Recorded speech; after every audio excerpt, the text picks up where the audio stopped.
Son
안녕하십니까. 저는 한세대학교 상어과 박사과정 2학차 양의한입니다. 오늘 제가 발표한 렉처 리사이틀 주제는 베르디 예술가구 연구입니다. 목차는 세 부분으로 나눴습니다. 첫 번째는 서론, 두 번째는 본론, 세 번째는 결론입니다. 지금부터 서론에 대해 설명하겠습니다. 1. 렉처 리사이트의 목적 및 필요성. 19세기에 들어서면서부터 거창시대에도 없었던 선정적이고 감동적인 선율이 탄생되었습니다. 서양음악 분야에서는 예술가곡, 기악음악 분야에서는 표제음악으로 나타납니다. 예술가곡은 이전의 서양과 반주 현대화는 확현리 다리 시인의 감정과 음악가의 예술성의 결합으로 음악과 시는 흥력 일제를 이루는 독립적인 장르로 분류합니다. 예술가곡의 음악은 극적 구성과 미적 화학에 결합되어 극적으로 가득 차 있습니다. 본 렉처를 통해 시와 가곡의 관계를 연구하여 연주에 접근하는 데 도움이 되고자 합니다. 2. 이론적 배경. 낭만주의는 19세기의 계몽사상의 반발로 감정의 자유로운 표현과 개선을 강조하여 시작되었습니다. 자유와 개선이 표현과 이성세계를 갈망하는 정신의 문화와 결합하여 발달하였는데 대표적인 문화가로 괴데, 슐로, 하이네 등이 있습니다. 이런 문화의 발달에 음악에서 많은 영향을 주어 작곡가들도 시와 음악을 결합시키는 시도를 하였으며 이 과정에서 예술가곡에 탄생하였습니다. 19세기 이탈리아 오페라는 유럽 음악계에서 중요한 위치를 차지하고 베르디는 이러한 전통을 반영으로 자신만의 음악 언어를 발전시켰습니다. 베르디의 예술가곡과 오페라 아리아는 아름다운 선율과 풍부한 감정 표현, 이탈리아 오페라의 극적인 표현이 어우러져 있습니다. 베르디는 이탈리아 역사상 교동의 시기에 살았습니다. 그는 사회적 장치처 문제에 중점을 두었고 이러한 감정과 아이디어를 그의 음악 작곡에 종합했습니다. 이러한 사회적 장치처 맥락은 베르디의 가곡과 오페라 아리아 작곡에 중요한 이론적 배경을 제공했습니다. 3. 연구적 재함적. 베르디의 작품들은 19세기에 작곡되었으며 그 시대와 사회적 배경에 그의 음악 작품에 깊은 영향을 미쳤습니다. 그러나 현대 연구자들은 베르디의 예술가곡과 오페라 아리아를 연구할 때 그 시대와 문학적 배경을 완전히 이해하고 해석하기 어려울 수 있습니다. 작품에 대한 신천적인 해석이 제한될 수 있습니다. 베르디의 예술가곡 작품들은 베르디의 창작 활동에서 중요한 위치를 차지하고 있음에도 불구하고 그 수가 적기 때문에 이 작품들에 대한 상세한 분석과 해석의 제한이 있을 수 있습니다. 그 다음에는 본론입니다. 1. 베르디의 생애. 주세페 베르디는 1813년 10월 9일에 이탈리아에서 태어났습니다. 그의 부모는 농부로 그의 음악적 재능을 인정하고 음악 교육을 받을 수 있도록 지원했습니다. 베르디는 어린 시절부터 음악에 대한 관심이 보였고 9살 때 처음으로 피아노를 연주하는 모습을 보였습니다. 1832년에 밀라노로 이사하며 음악학교에서 공부하며 음악 작곡에 대한 열정을 키웠습니다.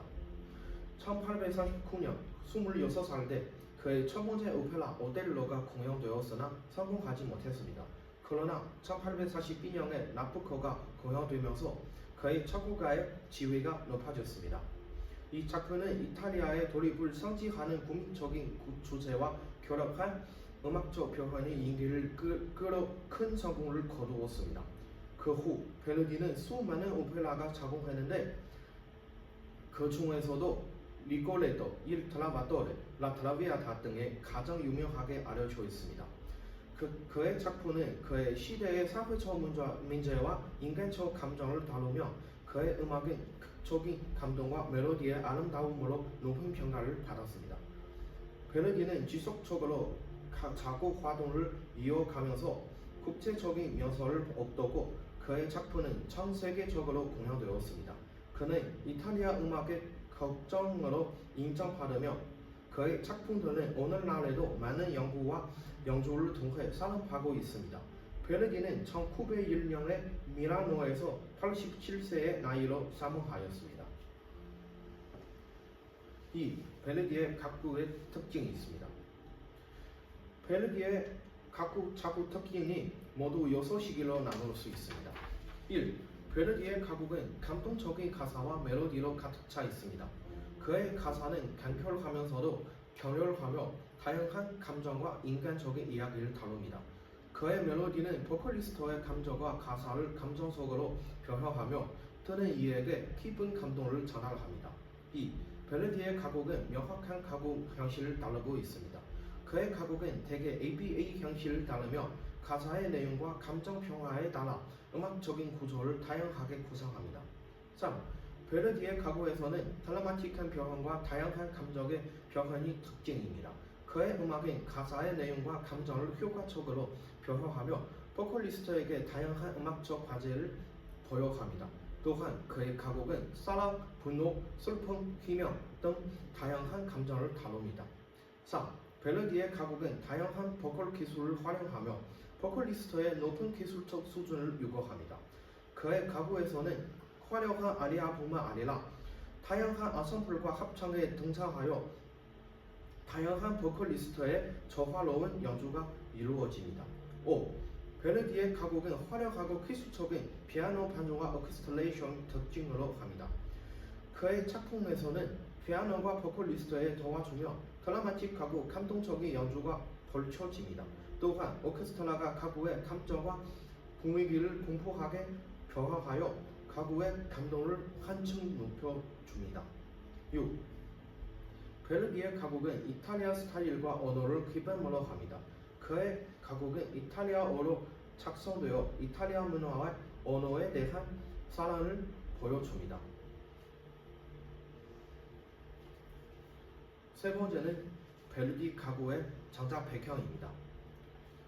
베르디의 가곡 과정은 모두 세 시기로 나눌 수 있습니다. 1. 창작 초기.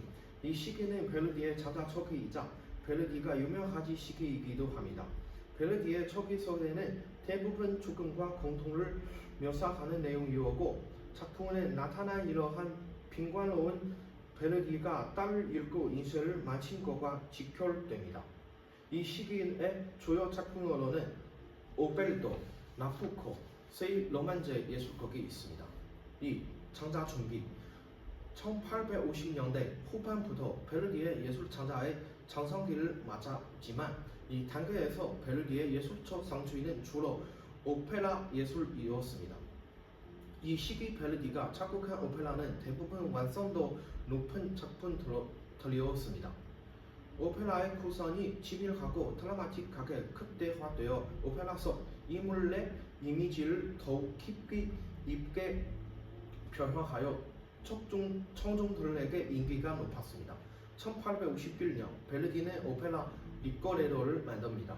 1853년에는 라 트라비아타 일 트라바도레 두 개의 오페라를 작곡하였으며 1858년 예술 가구 시인의 기도를 작곡했습니다.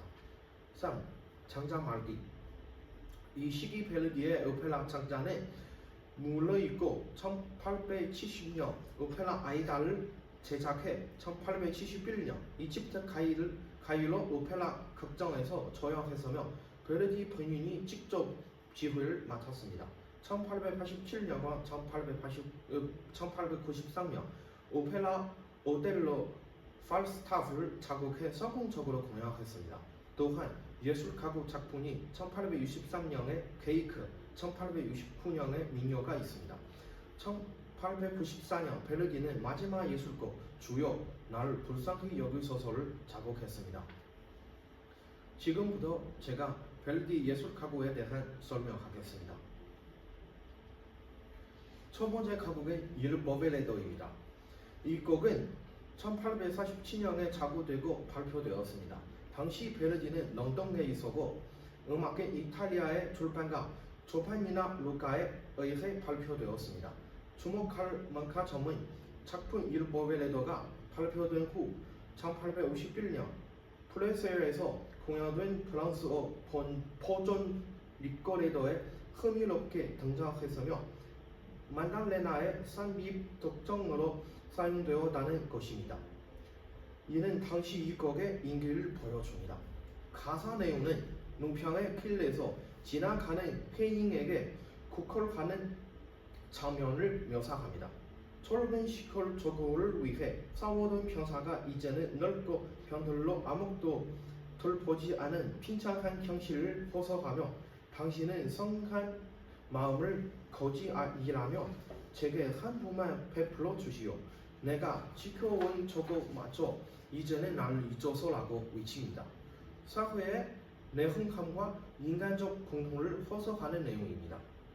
음악적 특징은 독창과 피아노 반주의 명확한 구조를 가진 이 곡은 오페라적 선율미가 두드러집니다. 선율은 아름답고 대진적이며 베르디 특유의 감정적 호흡이 느껴집니다. 반주는 간결한 화음으로 이루어져 있어 선율을 덮어있게 하며 감정의 흐를 따라 미묘한 다이내믹 변화를 보여줍니다. 두 번째 가곡은 스토르넬로입니다. 이 곡은 1868년에 작곡된 단편적 예술가곡으로 베르디의 만역 작품입니다. 자신 목조의 가곡집을 위해 쓰였으며 가사는 1861년 출판된 토스카나 민요집에서 발췌되었습니다. 그의 초기 작품과 달리 유머러스하고 분작적인 성격을 지니며 속판의 민요풍의 형식을 띱니다. 가사 내용은 이 시에서는 영인이 서로 당신이 나를 사랑하지 않는다고 나도 사랑하지 않는다며 새로운 사랑을 찾고 과거와 작별하는 모습이 보였습니다. 만약 당신의 다른 사람에게 민요를 가지고 있다면 나는 다른 사람을 찾았습니다. 나 싫으냐? 나 혼자 즐기겠습니다. 나는 나의 주인이지 그 누구도 나의 주인이 아닙니다. 라는 말로 그를 마무리하며 자유를 축복한다는 의미를 담고 있습니다. 음악적 특징은 단순하면서도 확실한 리듬을 지닌 민요 방식의 곡입니다. 선율은 명료하고 구체적인 리듬감이 돋보이며 피아노 반주는 경쾌하고 리듬 중심적으로 구성되어 있습니다. 베르디는 전통적인 11음적 음운의 민요시를 선율화하여 낭송적 요소와 선율선을 통합하였습니다. 이는 오페라에서 레시타티브와 아리아의 일체화를 시도한 예로 평가됩니다. 연주에서 유머와 자유분방함을 자연스럽게 표현해야 합니다. 가사는 명확히 전달되어야 하며 리듬이 관계음을 잃지 않아야 합니다. 목소리는 밝고 가벼워야 하며 빠른 정확과 음현인 점포에서도 자연스러움을 유지해야 합니다. 이 곡은 짧지만 간략한 개성의 미니어처라 할 수 있습니다. 세 번째 가곡은 인솔리타리아 스탄자입니다. 이 노래는 1848년에 피터 레리가 쓴 6개 남한곡에서 유래되었습니다. 쓸쓸한 방에서 라는 뜻이 베르디의 초기 스타일을 대표하는 곡입니다. 작곡 연대는 베르디의 초기에 성공한 오페라보다 10여 년 앞서는데 이는 그의 젊은 시절의 잔참료를 보여주었습니다. 이 노래는 1848년에 작사되었고 선율은 자음합니다. 평론가들은 특히 급경된 선율은 15년 후에 작곡된 오페라 이 트라바토레의 레오노라 일본 아리아와 같은 풍格을 예시한다고 언급하였습니다. 가사 내용은 외로운 방에서 몸에 아파 나누이는 친구의 모습이 담아 신맥에 도움이 청하는 내용을 담았습니다. 극심한 고통으로 시끌시끌하고 과묵하던 그녀가 회피돼 말아붙은 정환이 꼭처럼 죽어간다는 묘사는 애처롭습니다. 가요는 신이시며 살려주십시오. 다시는 또 다른 이내내를 만들 수 없을 거야. 여자친구에 대한 우울뿐 살아남기 위한 마지막 강곡함과 절망을 담고 있었습니다. 음악적 특징 곡식은 8분의 6박자의 진행으로 선율을 장충하여 오페라의 청춘화 짓습니다. 도입부는 레치타티브처럼 천천히 올라가다가도 끝부분에서 갑자기 경쾌한 분위기를 보였습니다. 반주는 노래소리와 화성을 위주로 하며 때때로 화음의 변화를 통해 피극의 분위기를 부드럽게 합니다. 연주해서 노래할 때 깊고도 초절의 감정을 표현해야 하며 슬픔에서 격정으로 자연스럽게 흐르고야 합니다. 그녀를 살려주세요. 살바떼라고 외칠 때 먼저 내내 음세를 거르고 유지하고 감정을 분출시키는 것입니다. 발음은 분명하고 성청곡이어야 하며 이탈리아어의 아름다운 선율을 두렵지게 해야 합니다. 여자친구에게 절망한 게티토의 비명을 정중에 느낄 수 있도록 울창한 목소리가 필요합니다. 네 번째 가곡은 농따고 스타일의 알루나입니다. 이 노래는 벨기가 1848년에 출판한 6개 너만구의 첫 작품으로 그의 첫 공식 발표자이라고 할 수 있습니다. 이 가사는 18세기 시인 야코포 피토렐리의 시를 개착한 것입니다. 피토렐리는 로마 베어차일드 학회의 회원이었으며 그의 작품은 널리 불려지고 슈베르트, 베르니 등의 곡을 만들어 노래했습니다. 가사 내용은 한 망차의 원혼을 산 자에게 공통을 토로하고 안식을 요구하는 장면을 썼습니다. 첫 구절인 내 먼저가 돌아앉은 재단 근처에도 가지 말라는 장면은 직설적이고 조촐하게 전해지고 있습니다. 주인공은 친척과 친구들의 성정에 자신이 어려울 때 도움이 손길을 주지 않았다고 비난하더니 지금은 죽은 후에 오히려 꽃과 눈물로 그의 수명을 방해합니다. 마침내 그는 여민이 가성을 비난하며 쓸데없는 눈물은 무슨 의미가 있는가? 한 슬픈 홍패를 종종해 병에 자게 가서서 전판 곡은 애석적인 고팔과 랜담과 세계에 대한 비난으로 가득 차 있으며 선차에 대한 각성을 부르고 있습니다. 음악적 특징은 이탈리아 남한파의 청동 예술가구 형식을 사용하였고 선율은 정중하고 성초적입니다. 피아노 반주는 선율을 따라 진행되며 대개 화음과 분의 음형으로 노래소리를 돋보이게 하며 비창한 분위기를 더하지만 소박하고 사람의 표정을 두드러지게 합니다. 선율은 전체적으로 정적 음구역을 배화하며 때로는 고음에 올라가면서 격렬한 감정을 두드러지게 합니다. 연주해서 노여움과 젊음은 진지하고 엄숙하게 표현해야 합니다. 이탈리아어 발음은 우리나라 돌로와 같은 핵심 단어에서 감정적으로 분명하게 표현해야 합니다.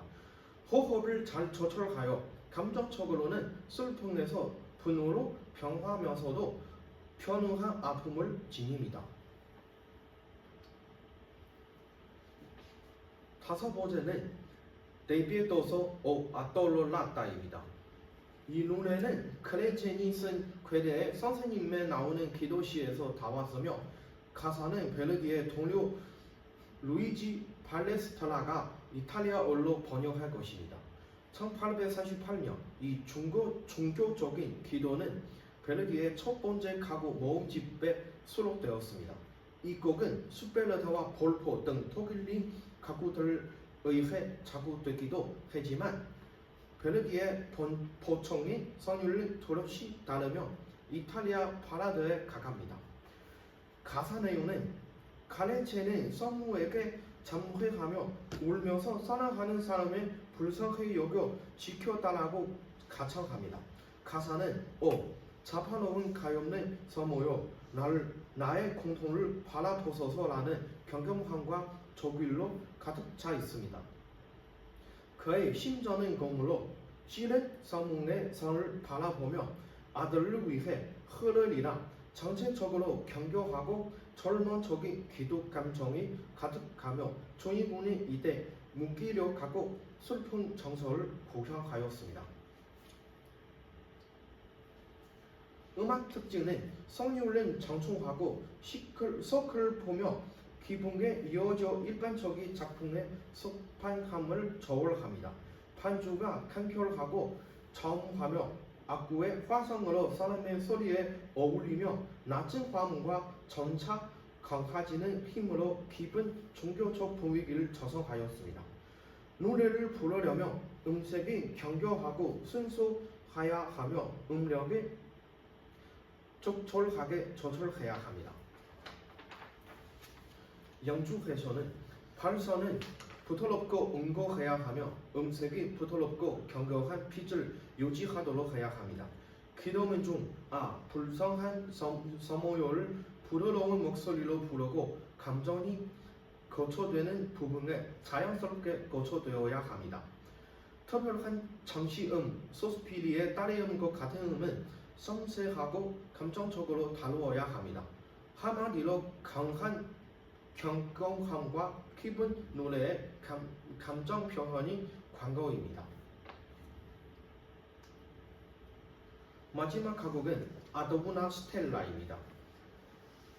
1845년 작곡된 이 노래는 같은 해에 베르디가 출판한 나만고에 수록되었고 가사는 아틀리아 미피가 썼습니다. 제목에 표 4개를 더하는데 노래는 낭만주의의 대표적 소재인 하늘의 별내 사람과 이성을 맡긴다는 내용입니다. 이 곡은 베르디의 가장 아름답고 세련된 각조 중 하나로 성초적이고 우울한 선율의 16년 후 작곡된 오페라 운명의 힘과 같은 묘미가 있다는 평가를 받고 있습니다. 가사 내용은 반짝이는 별을 비대어 자유와 사랑에 대한 갈망을 표현했습니다. 첫 번째 단어는 대지의 별이여 인자하고 아름다운 빛이여 같이 마음이여 그대를 향해 자유로워지기를 얼마나 갈망하였던가입니다. 두 번째 단어에서는 그래서 이 별의 순결함과 성결을 묘사합니다. 음악 특징 뚜렷하고 멜로디가 잘 흐르는 성서곡입니다. 선율은 변화하고 기분이 있으며 음거의 변화는 크지 않지만 미세한 정신이 풍부하며 전곡에 아름답고 감동적으로 들립니다. 반주는 섬세하게 분해된 화음을 중심으로 마치 별빛이 반짝이는 것처럼 노래의 낭만적인 분위기를 살려줍니다. 비록 구조는 간단하지만 평가에 따르면 베르디는 반복적인 구속 속에서 메졸레 새로운 음악 소재를 교묘하게 도입하여 풍부함을 더하였습니다. 연주에서 가수는 낭만적이고 부드러운 정서를 표현해야 합니다. 마지막 음절인 셀라에서 7도의 점포를 통해 절정에 도달합니다. 그리하여 노래할 때 음색의 정지적인 변화에 중점을 두어야 하며 고초 부분에서는 자연스럽고 정확하게 고음으로 되어올라 별처럼 아름다운 것에 대한 동결을 표현해야 합니다. 마지막 부분은 결론입니다. 베르디는 이 예술가구는 기쁨에서 슬픔으로 사랑에서 비참함으로 가정 표현이 풍부하고 다양합니다. 음악과 가사에 정확하고 완벽하고 분분한 하모니와 멜로디를 구사하며 노래 속 음악적 요소를 통해 감정을 전달해 청중들이 가사에 표현된 감정을 깊이 느낄 수 있도록 했습니다. 거기에 멜로디와 아름답고 멜로디의 기법과 변화를 절묘하게 구사해 그의 작품들 더욱 감동적이고 깊게 있게 만들었습니다. 베르디의 예술가곡을 분석함으로써 가구의 각상, 배경 및 감정을 정확하게 이해하고 작품의 특징을 잘 발휘시키 노래하는데 도움이 되길 바랍니다. 이제까지 제가 발표를 마치겠습니다. 감사합니다.